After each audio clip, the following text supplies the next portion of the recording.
Assalamu alaikum rahmatullahi wa barakatuhu. Dental Dina TV on calminama on juuram. Hande garden ko rendinde ko jangunɗen ko ngal ɗo alluwal sa jangani ko woni hen ko firti ko janginno mami ko a jangani ɗum ala ko woni e ngal ɗo alluwal ka janginanoka. Hay ɗo woni Allahu akbar, habbiraɗu adindu walla saɗa nanga e koppi walla a tukkoyo tinama e leydi walla aɗa jotto aɗa nana aɗa wiya Allahu akbar. ɗo gasi ɗo bindata e karne ma mbaɗa ɗum bange ganda Allahu akbar no jangirte no windirte. Gasi Allahu akbar hankadi a andi ko ni windirte ko ni jangirte. ɗone ko subhana rabbiyal azimi wa bihamdihi. Sa nangi e koppi ɗum ton jangata hen subhana rabbiyal azimi wa bihamdihi. Gasi ƴetta kuɗol ma e karne ma mbañirɗa ɗum janga ɗum ɗigga ganda hankadi kala nangumi koppi mbiyammi tan ko subhana rabbiyal azimi wa bihamdihi. Gasi so yeɗo ɓamtima e koppi hami gayni haade mi tukkoyade e leydi mi janga sami Allahu liman hamidahu. ɗo henne ko somi nangi e koppi he mbiya subhana rabbiyal azimi wa bihamdihi. ɓamtima ha laaɓi cer haade mi tukkoyade e leydi mi wiya sami Allahu liman hamidahu. Gasi sami Allahu liman hamidahu ɗo haaɗi. Sami Allahu liman hamidahu aɗa ɓamto e koppi he ko noon tan mbiyata gotol. ɓamtima ha a fortima loy puɗɗa wiide rabbana walakal hamdu. ɗo henne ko habbirandu adino ndu mbiyata ko Allahu akbar a nangi e koppi subhana rabbiyal azimi wa bihamdihi. aɗa ɓamto e koppi he mbiya sami Allahu liman hamidahu. a tottima ha laaɓi cer puɗɗa wiide rabbana walakal hamdu. Jangen Dental Dina TV wonɗon ko Allahu akbar. Dental Dina TV rewi hen ko subhana rabbiyal azimi wa bihamdihi.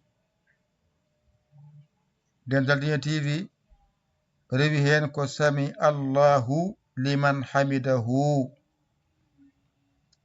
Dental Dina TV rewi hen ko rabbana walakal hamdu.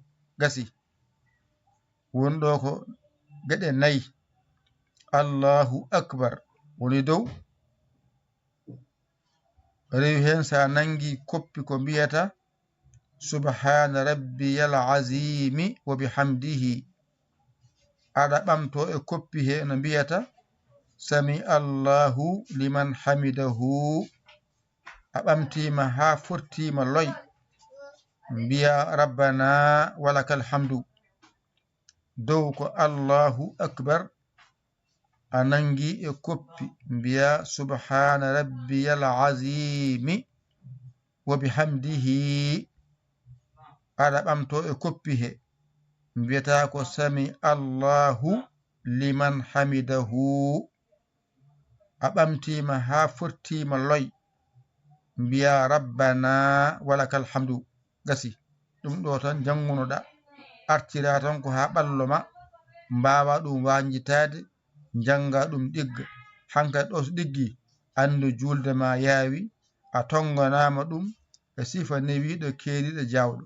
kala Allahu akbar naati ɗo kala subhana rabbiyal azimi wa bihamdihi naatiɗo, kala sami allahu liman hamidahu naatiɗo, kala rabbana walakal hamdu naatiɗo. ɗum to janngata e julde he. ɗeɗo geɗe ne kam ak serte e majje.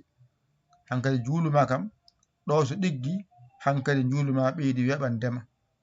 eyi ƴette kuɗi mon e karneji mon mbañirɗo janngon ɗigga, kadi mbaɗon no mbiyan ɗon ni, mbaɗon balle mon e jingere mon e numéro biyaɗo 77 906 14 81 yayali jiya wasabo ngara kalanamin a waɗi hen ballal ma saabi Allah yo golle jaaru yeeso.